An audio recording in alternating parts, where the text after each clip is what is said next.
Ainda posso ouvir o som do chicote no chão, o peso dos tijolos, a dor da escravidão. Mas no meio do Egito, um suspiro subiu, um gemido profundo que o céu ouviu. Minha oração nasceu antes da libertação. Deus se lembrou da promessa no meu coração.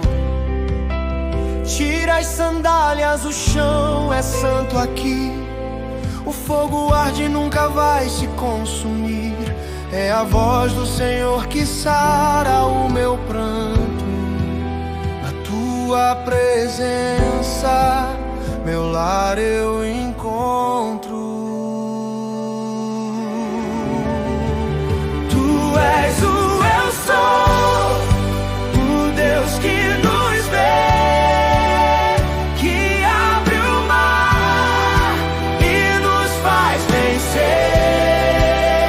Minha oração atravessa o deserto, pois eu sei que o Senhor está perto. Coluna de nuvem de dia, fogo na escuridão, guiando o caminho da libertação.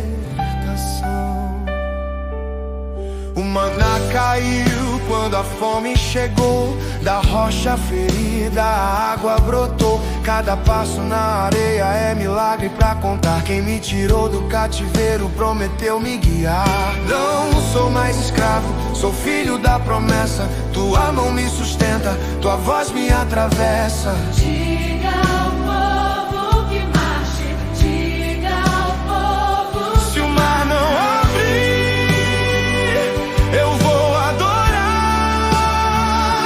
Se o mar não abrir, tu vais me sustentar. O cavalo e o cavaleiro caíram no mar. Um cântico de vitória vou cantar.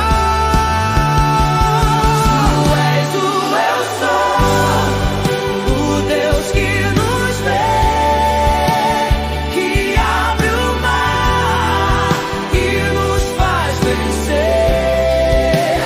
Minha oração atravessa o deserto, pois eu sei que o Senhor está perto. Coluna de nuvem de dia, fogo na escuridão, guiando o caminho da liberdade.